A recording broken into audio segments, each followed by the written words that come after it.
I'm 22 years old now, freshly graduated from college, standing at a point in my life where things are supposed to feel like they're just beginning. But instead of feeling hopeful, I feel unsettled. Not because of anything happening right now, but because of everything I've finally allowed myself to look back on. The memories I ignored for years. The moments I brushed off as coincidence.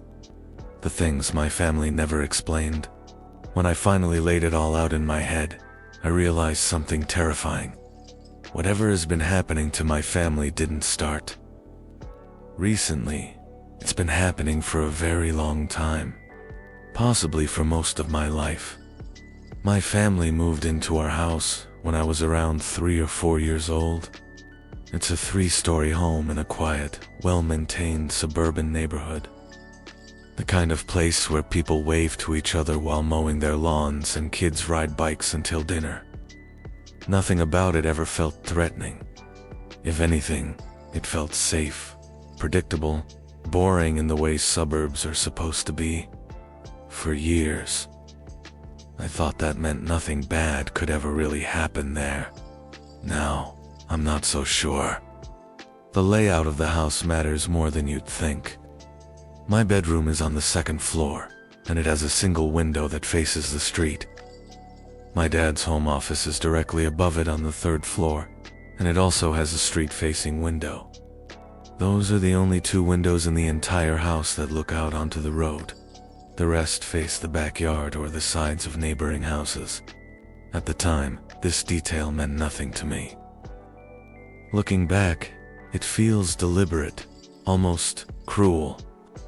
Like those windows were points of access into our lives. The first incident happened so long ago that I can't even remember my exact age. I know I was still in middle school, which means it had to be over 10 years ago. It was a weekend morning. I remember walking downstairs, still half asleep, expecting nothing more than breakfast and a lazy day ahead. As I got closer to the kitchen, I heard my parents talking. Their voices were low, serious, the way adults talk when they don't want kids to hear. I didn't catch most of what they were saying, but I clearly heard my dad say that something had happened again. That word stuck with me. Again, even as a kid, I knew that meant whatever they were discussing wasn't new. When I walked into the kitchen, they immediately stopped talking. I asked what was going on, and they brushed it off. Told me it was nothing. Told me not to worry. They acted casual, but the tension was still there, hanging in the air. I didn't know it at the time, but that was my first real brush with something being intentionally kept from me. They wouldn't tell me the truth for over a year. I eventually learned what had happened, not from my parents, but from my older brother.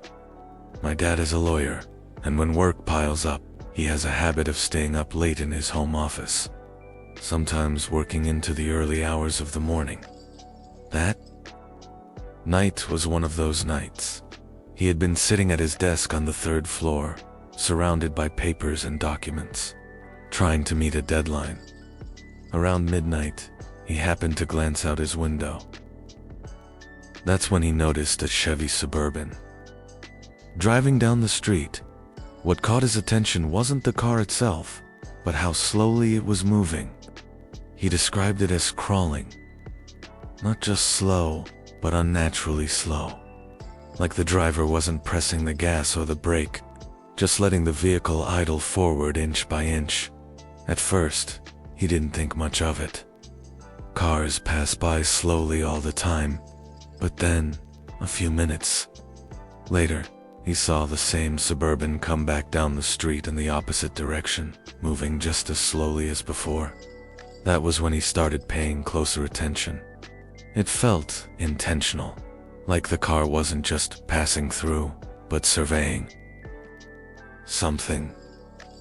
Then the Suburban stopped. It pulled over and parked directly across the street from our house. My dad watched it closely.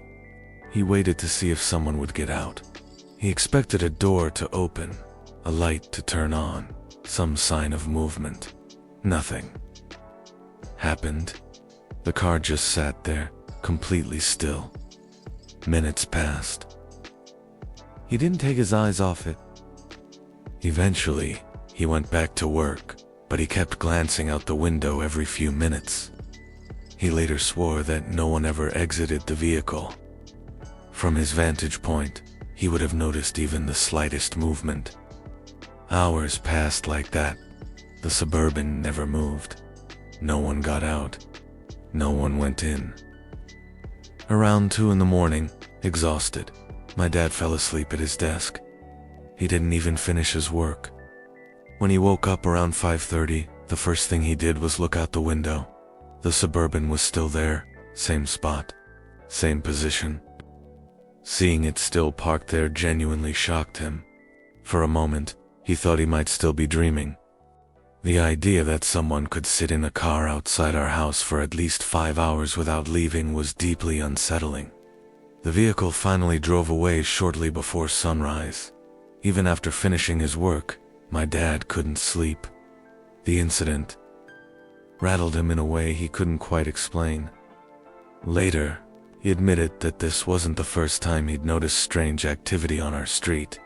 Over the years, he had occasionally seen cars driving back and forth late at night, but he'd always brushed it off as coincidence. This time felt different. This time felt deliberate. Nothing else happened for several years after that. Life went on. We convinced ourselves it was probably just someone sleeping in their car, or maybe someone casually casing houses. It didn't feel urgent enough to dwell on, so we didn't. Looking back, it feels like a mistake. Fast forward a few years. I was 15 years old, a sophomore in high school. This time, whatever was happening didn't involve my dad. It involved me. I was up late in my bedroom, making beats on my computer. Music was my escape back then. My desk sat directly in front of my window, which gave me a clear view of the street below. I had my headphones on and was completely absorbed in what I was doing. That's when I noticed a flicker of light outside. It wasn't from a passing car or a street lamp. It was controlled. Intentional. I took my headphones off and looked out the window. What I saw made my stomach drop. There were at least 3 cars driving slowly down the street, spaced out but clearly together. As I watched, I realized the people inside the cars were shining flashlights at houses as they passed. I watched as one beam swept across the house next to mine. Then it moved toward ours. When I realized the light was about to pass directly over my window, I instinctively ducked down beneath the windowsill. Less than 2 seconds later, the flashlight beam illuminated my ceiling for several seconds. Whoever was outside had just scanned the inside of my room. I stayed crouched there, barely breathing, for about 20 seconds.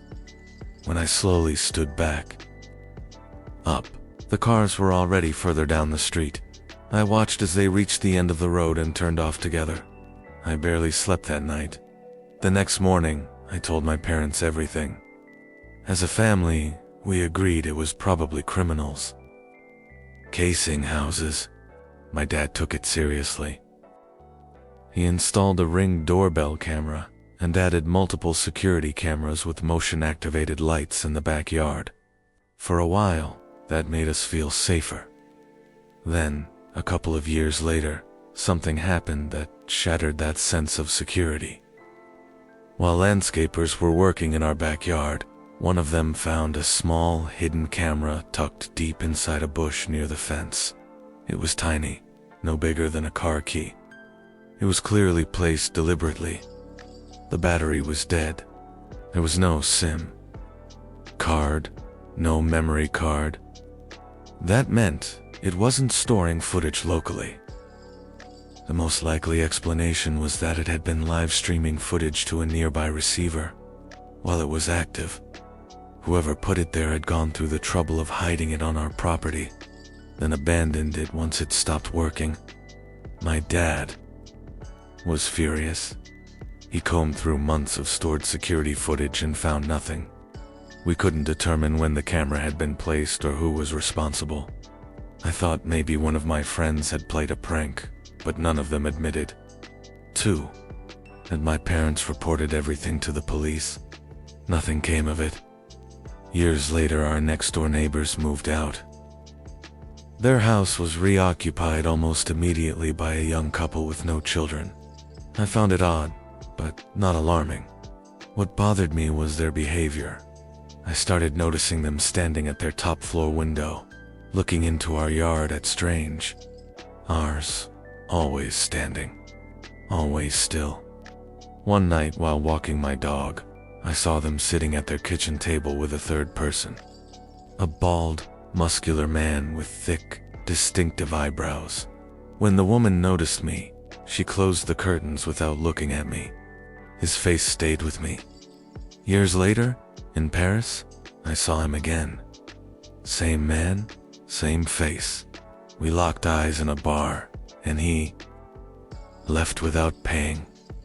Days later, I saw him photographing near us in daylight.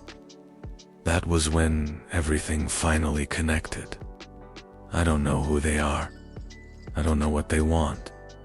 But I know this hasn't stopped, and I'm afraid it never will.